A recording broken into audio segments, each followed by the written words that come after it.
Alright, what is going on, guys? MSC here, back with another video on Marvel Contest of Champions. I am going to be explaining how I feel about Red Goblin. So this comes from the request of a few people on Twitter. I got into a little bit of a discussion with Karate Mike, or not more of a discussion, just a response about Red Goblin, and some people were talking about, seeing my perspective and viewpoint on him, so this is what this video will be about.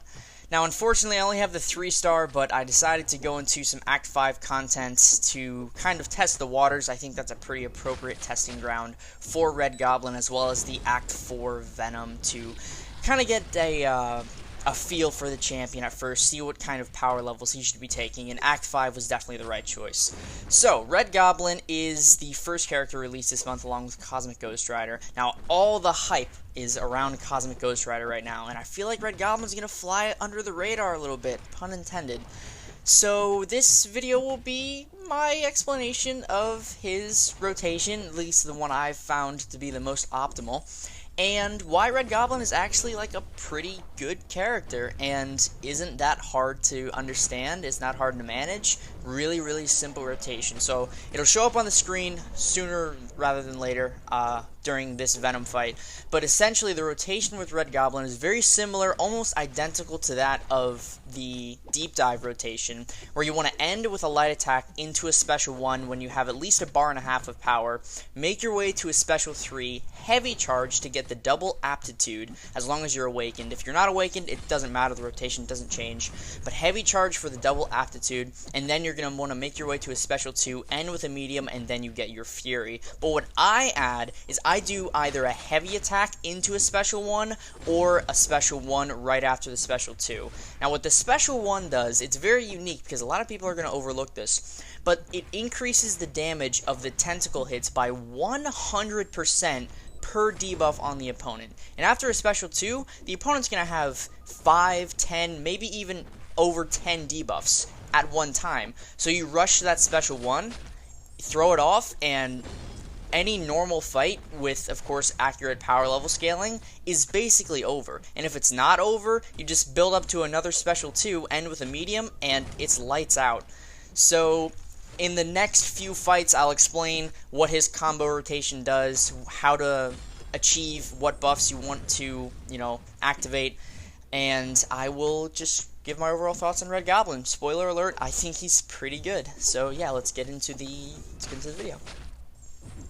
So here we go with some Act 5 content. This is 5.1.6, the Archangel chapter with Brute Force. I thought this was a pretty good and accurate power scaling level for a 3-star Red Goblin, so I decided to go with this content. So let me get into the rotation now. I kind of briefly explained it in the Venom matchup, but I will actually explain it here.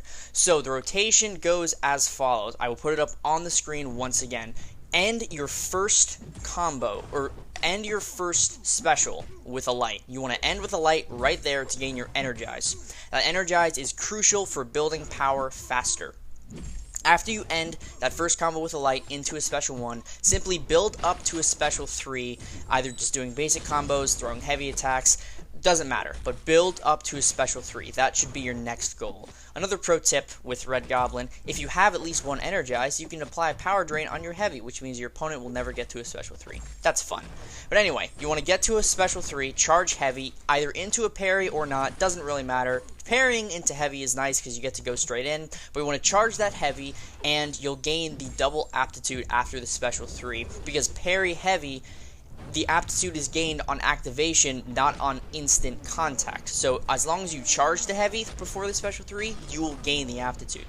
So after this, your Energize will start to expire, but you still have duration on it, so you want to rush up to a special 2 and end with a medium, and the sparks will fly. When you end with a medium, you gain a Fury, but if you have them awakened, you'll gain 2. Again, the awaken ability isn't crucial, but it does definitely help. And now we see Iron Man has 15, 16 debuffs, throw a special 1, and he is toast. Now for these moderate to lengthy matchups, that's the prime cycle you want to achieve, and there's nothing really special about it. It's fairly simple. It's not that difficult to get a good grasp on. Red Goblin's a very easy character to understand. Ooh, man, jumbling the words a little bit. Very easy character to understand, but he takes a little bit of practice to just kind of understand and make the connections between the combos, ending with lights and ending with mediums. It can confuse people sometimes. So as long as you have a decent understanding of, okay, I have the opening and ability to throw a combo after I end with this light or this medium, then Red Goblin, he's not going to be very challenging to master. One other thing that I'd like to point out about Red Goblin, and he's got pretty decent reach on that light attack. You'll see I went for a light intercept right there, and towards the end of this Cyclops matchup, I will actually go for a stand-up light after a special one. You can do that. The only problem is you need them to be below a bar of power and pinned in the corner. Of course, you can do it with them at above 1 bar of power, but it's a little risky because you leave yourself open and it's just not a good time. But you can land stand-ups from the special one in the corner. But that's irrelevant. As you can see, we've just gotten the special 3 off after the heavy charge. We're going to go right in with an intercept. We did not parry, so no instant entry for attacking right there, but again, doesn't matter. All you need to do is land a parry, and you can see the energize lasts just long enough to where we're able to get to that special 2 in about 3 combos. And I go for an intercept here. I don't really know what happened, but he clipped me, so I wait for him to throw his medium, and I throw my special 2, and that guy just melts. He's got about 17 debuffs up right now, so I just need to rush that special 1, and he's going to drop. That direct damage is crazy. There's this stand-up light that I was referring to originally, and Cyclops goes down. These fights are anywhere from 80 to 100 hits. Of course, the hit counter is inflated by his 6-hit combo, so take that into consideration when you're looking at how many hits it actually takes to knock out any champion of any Red Goblin rarity. But the hit count will be slightly inflated, just like Silver Surfer, but hey, no one gives Silver Surfer credit anyway, so why should I even keep talking about him? We have the Hawkeye matchup next, and again, none of these matchups are really restricting to Red Goblin because he doesn't have that many restricting matchups. As long as he can apply his debuffs, especially the armor break and the power drain, you're pretty much set. If you can gain your buffs and apply your debuffs, specifically armor break and power drain, this guy is just going to have an absolute field day with most content. So as you can see there, I hit a pretty cheeky light intercept from Hawkeye's dash, and I've just entered the cycle, ended with a light into the special 1. Now I have the energize. I am running the Guardian synergy for just a bit more block proficiency. I didn't know how he was going to handle these types of health pools, but he handled them very well regardless. I probably could have spared the Guardian synergy, but I'm actually not running any of his unique synergies. It's literally just Red Goblin with some block proficiency. So as you can see there, there's the heavy charge into the special 3. Of course, 45 hits on the combo meter. It's a little inflated, but don't pay attention to that unless, of course, you're in Abyss, and then that does really matter. But we parried before special 3, so we can go right in, activate Frenzy. The only way to gain double buffs, I'll put this up on the screen as well, big attention sign. The only way to gain 2 buffs is if you are awakened and you have Frenzy active. And you can activate Frenzy from the special 3, so that's why I'm gaining 2 from the special 3 activation. But you can only gain 2 buffs when you're awakened. So take that into consideration. But there we go. That Hawkeye just dropped from 60 to 30% in one special 3. These debuffs are melting him. That armor break is very potent, and those incinerates are just destroying him. There's a 2500 tick of direct damage there from Red Goblin's special 1. So yeah, this guy's pretty good. I have a few more matchups to show you, and then I'm gonna close out the video. I've got 2 more matchups for you guys. One of them is using an atypical cycle, and one of them is not. This one will be the atypical cycle. So we have Miles Morales here. And another thing about Red Goblin is he has a passive 100% ability accuracy reduction for Spider-Verse Champion's evade abilities. Now, this is nowhere near as effective as Venom's complete shutdown, but it is still nice for a majority of matchups. The only way that any Spider-Verse character can bypass this reduction is with any node that increases their ability accuracy for evade. The best defense, I believe, is one of them. It's the one that's standing out to me right now. But any node like that will allow Spider-Verse champions to evade Red Goblin, but other than that, there is a complete shutdown for their evade, so that's another piece of his utility that's really, really nice.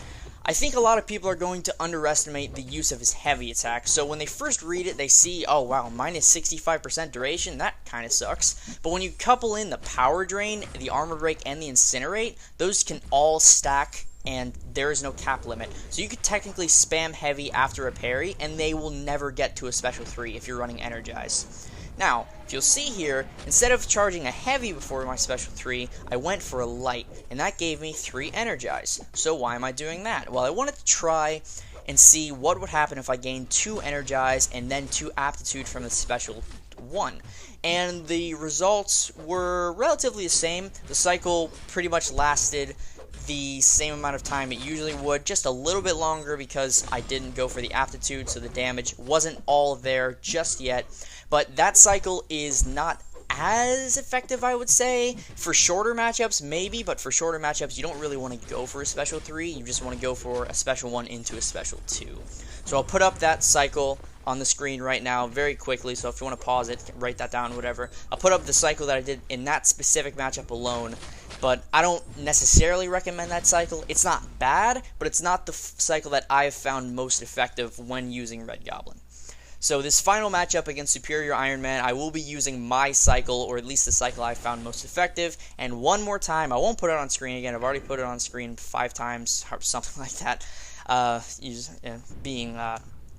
I don't even know. It's coming to the close of the video, but the cycle, once again, you want to end with a light attack into a special 1, build up to a special 3, throw a heavy before the special 3, aptitude is on activation, not contact, so all you need to do is charge the heavy, build up to a special 2, you'll have just enough time on your energize to get to the special 2 in around 3 combos, throw it off, throw off a special 1, and normal matchups should be close to dead, if not dead from the special 2. They will die from the special 1.